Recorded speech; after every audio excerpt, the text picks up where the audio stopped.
Okay. So, first of all, thank you for the nice presentation we attended before. And then I will talk a little bit about the situation. Wow, I would like to go to the first image, but I don't know how to go for it. Wait a moment, please. Okay. So, as you know, Romeo already introduced me. I'm Maria. I'm an architect. I live in Macau in Portugal. I visited Thailand very often, and I was really surprised because there's a lot of influences of the mixed cultures between Portugal and Thailand, and not only in the domain of architecture, but also in the domain of other situations related with culture, even the cuisine. So I will speak a little bit about all of this, because this is in a way, to contextualize the subject. So I hope you enjoyed the presentation, which is quite small, but just to focus this aspect, because Portugal was the first European country arriving in Thailand, as also Luke mentioned to us. So the relations between Portugal and Thailand, formerly known as Kingdom of Siam, dated back to the 16th century, when the Portuguese navigators landed in Thai coasts. Since then, a mixed culture was developed, where interculturality had a strong expression, and driven also by the spread of the Catholic religion. The purpose of my presentation is to demonstrate how the traditions have survived and are part of the current daily life that, in the 21st century, deserves attention and a more detailed reading to its focus on permanence and fidelity to origins, and in this case, respect for shared heritage. So the Portuguese expansion, this is a map showing the Portuguese expansion that began in the 15th century, 1415, with the conquest of Ceuta in the north of Africa. And then in 1498, Vasco da Gama crossed the Cape of Good Hope, then later arrived in India, and after that in Malacca, where they noticed, the Portuguese noticed about the Kingdom of Siam. So in 1511, Afonso de Albuquerque conquered Malacca. That was an important port in Spice Strait, and was the tributary of the Kingdom of Siam. And then from there, a connection was established. And it was a Malay-speaking tailor that headed the first expedition to the Siam Kingdom. He was received by the king, Ramangibodi II. I apologize for my expression, but then several missions followed, and in 1518, like Luke also mentioned, was signed the first treaty between the Kingdom of Siam and an European nation. It was the Treaty of Friendship. So together with commerce with spices, the Portuguese mastered military technologies related to gunpowder and cannon production. They have even established a cannon factory in the Ayutthaya. So the Portuguese became an important part of the Siamese Armada and King's Guards. And after an attack by the Burmese in 1548, they were surprised by the Portuguese response. So following the advice of the Portuguese, King Chakrapat at the walls of the city of Ayutthaya, reconstructed in masonry. They were previously made in earth and wood, so were not very strong. So they also built some towers protruding from the walls.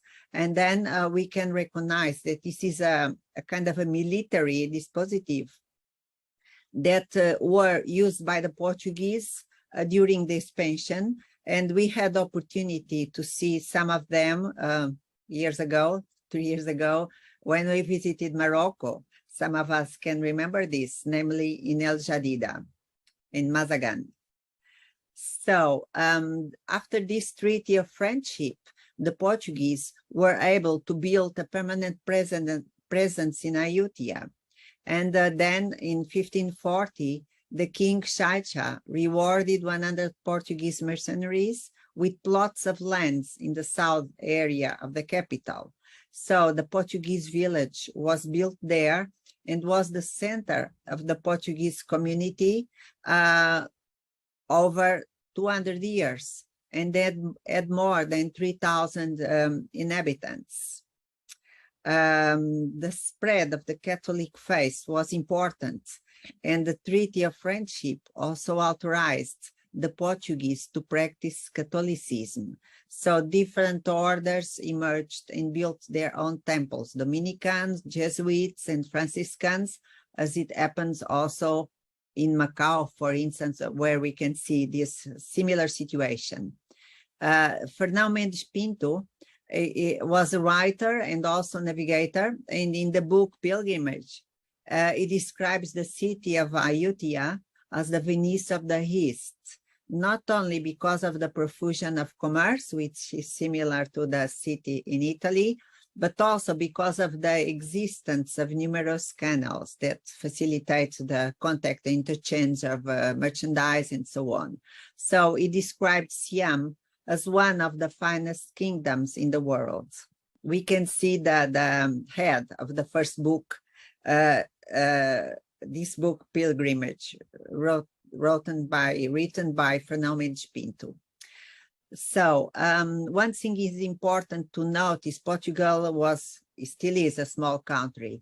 So the Portuguese, to keep this trading universe, had no problems and no reservations about mixing with local people. So this type of interethnic marriage was even advised by this Afonso de Albuquerque in the empire that he was building across Asia.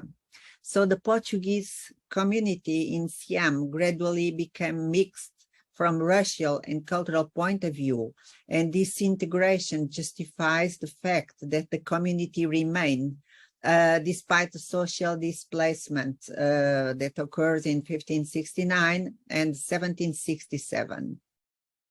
Alongside with religion, other cultural habits had an impact on Siam customs, such as cuisine. So popular desserts were introduced to King Narai by Maria Guiomar de Pina. It's interesting to know that this Maria Guiomar de Pina was a descendant from Portuguese, Japanese, Bengalis, and she inspired a kind of soap novel on TV, which was very famous in recent times in Thailand, as I heard.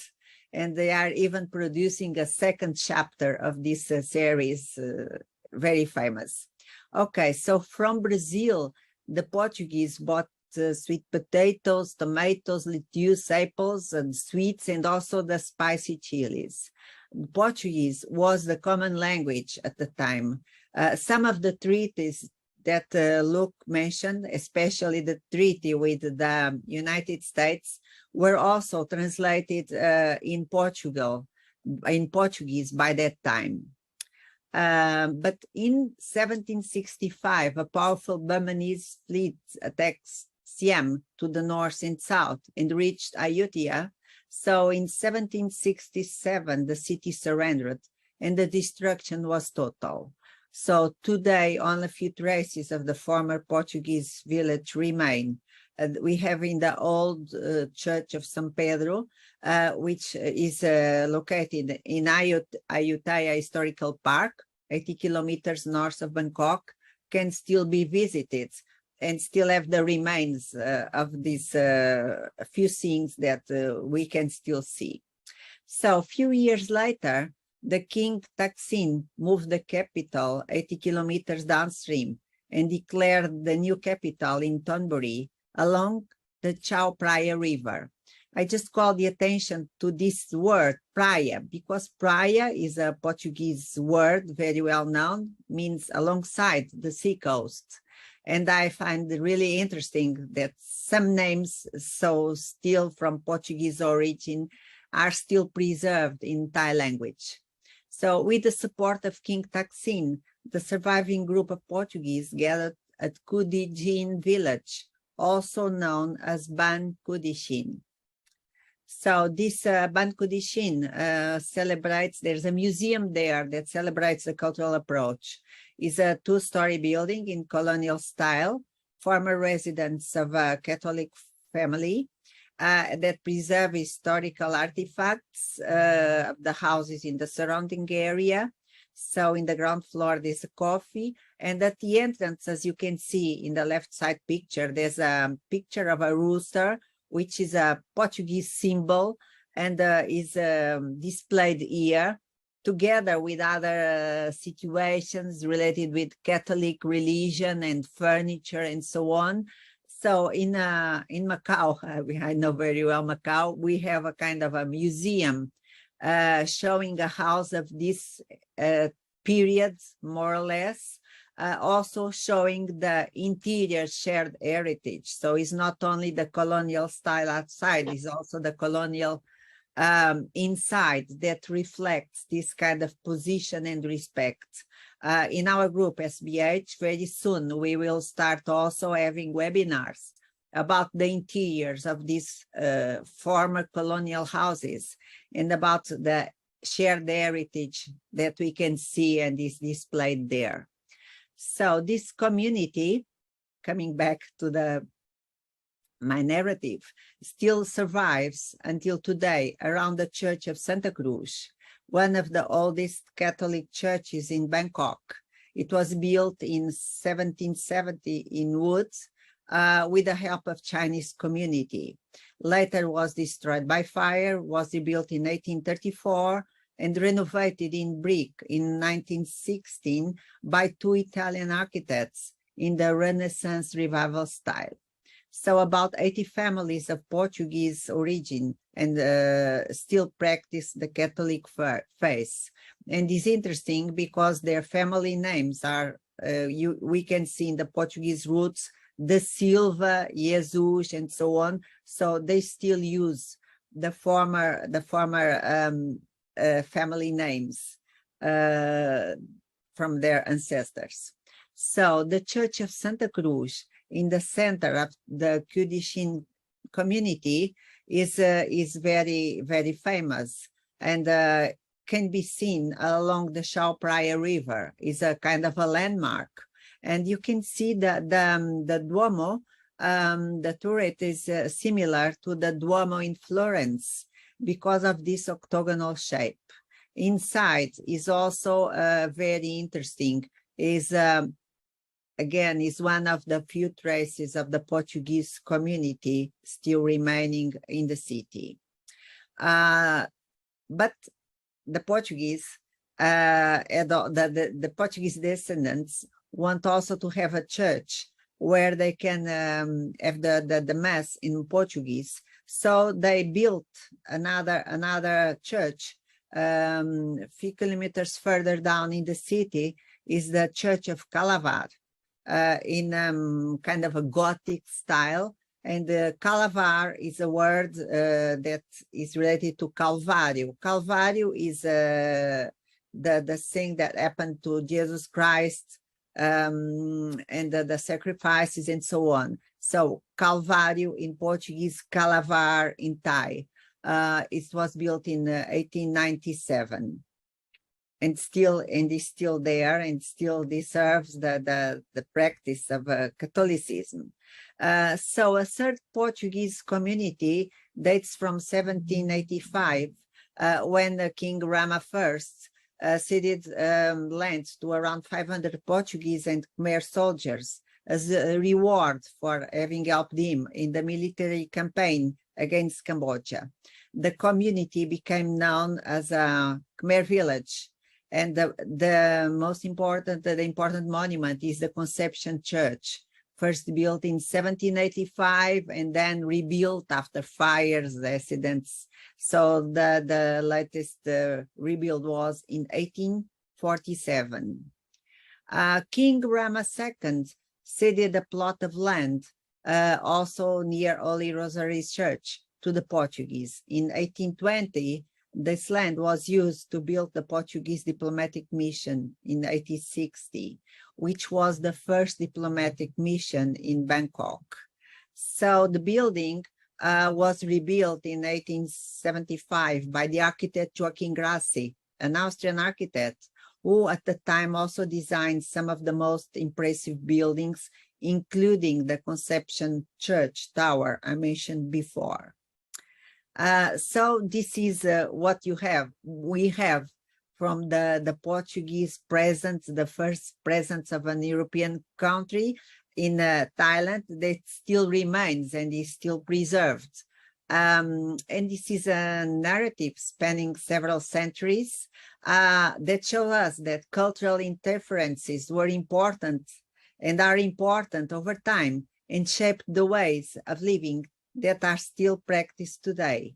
Many habits took root, and the architecture in force today, both in the monumental and religious domains, as well in the civil sphere, owes much to this secular practice that also found an echo in other cultural activities where we can include cuisine. So when you, next month, when you visit Thailand, in Bangkok, when you hit the popular sweets with eggs in the streets, or visit the famous Portuguese embassy, please remember that it was the cultural coexistence that allowed this approach and gave stage to its existence. And I finish.